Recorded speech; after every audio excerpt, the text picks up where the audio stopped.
என்னுடைய நேம் வந்து ரிஷாந்த். நான் வரண்டே ரேஸ் நாமக்கல் பிரான்ச்சில் வந்து ஜூலை மந்தில் ஜாயின் பண்ணேன்.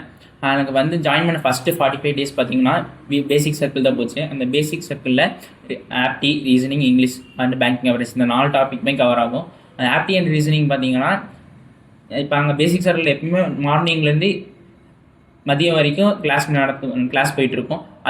அதுக்கப்புறம் மதியத்துக்கு மேலே லஞ்சுக்கு மேலே நமக்கு வந்து காலையில் என்ன நடத்துனாங்களோ அதுலேருந்து நமக்கு மெட்டீரியல் தருவாங்க. அதில் அந்த மெட்டீரியல் இருக்க சம்ஸை நம்ம சால்வ் பண்ணுற மாதிரி இருக்கும். அப்போ சால்வ் பண்ணும்போது நமக்கு எதாவது டவுட் இருந்துச்சுன்னா அப்போயே நம்ம இருக்க ஃபேக்கல்ட்டிகிட்ட கேட்டு நம்ம டவுட்டை கிளியர் பண்ணிக்கலாம். அவங்களும் நமக்கு ஈஸியாக புரியுற மாதிரி ஷார்ட்கட்ஸில் சொல்லி தருவாங்க. அதனால என்னென்ன நான் வந்த என்னுடைய வெரி ஃபஸ்ட் அட்டம்ப்டில் எஸ்பிஐ கிளர்க் வந்து நான் ஜாயின் பண்ணி 2 monthsலேயே கிளியர் பண்ணிட்டேன்.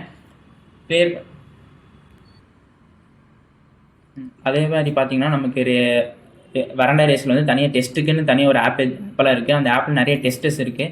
அதில் நம்ம டெஸ்ட்டு போடுறது நமக்கு ஸ்பீட் பூஸ்டர்ஸ்ன்னு தனியாக டெஸ்ட் இருக்குது. அந்த மாதிரி மார்க் டெஸ்ட்டு தனியாக இருக்குது. ஸ்பீட் பூஸ்டர்ஸ் போடும்போது நமக்கு அவருடைய கால்குலேஷன் ஸ்பீடு, ரீசனிங், அந்த ஆன்சர் பண்ணுற எபிலிட்டிலாம் ஸ்பீட் பண்ணுறதுக்காக அதுக்கு தனி டெஸ்ட்லாம் இருக்குது. அது போக நமக்கு வந்து இங்கே வரண்டா ரேஸ்லேயே லேப் ஃபெசிலிட்டி தனியாக பண்ணி கொடுத்துருக்காங்க. அதில் வந்து பிலிம்ஸ் அண்ட் மீன்ஸுக்கு 2 பேத்துக்குமே தனியாக ஸ்லாட் போயிட்டுருக்கு. அது மட்டும் இல்லாமல் இங்கே நாங்கள் மிட் நைட்லேருந்து படிக்கிறவங்களும் சில பேர் இருக்கோம். அதனால் ஸ்டாஃப்ஸுமே இங்கே மிட் நைட் வரைக்கும் தங்கியிருக்காங்க. இங்கே ரூம் அவங்களும் இங்கேயே தங்கியிருக்காங்க. அதனால் இன்னுமே எங்களுக்கு வந்து படிக்கிறதுக்கான டைம் கொஞ்சம் அதிகமாக இருக்குது. இந்த இது வேறு எங்கேயும் இருக்காதுன்னு நினைக்கிறேன். இங்கே இருக்க ஸ்டாஃப்ஸ் நினச்சதுனால இதெல்லாம் நடக்குது.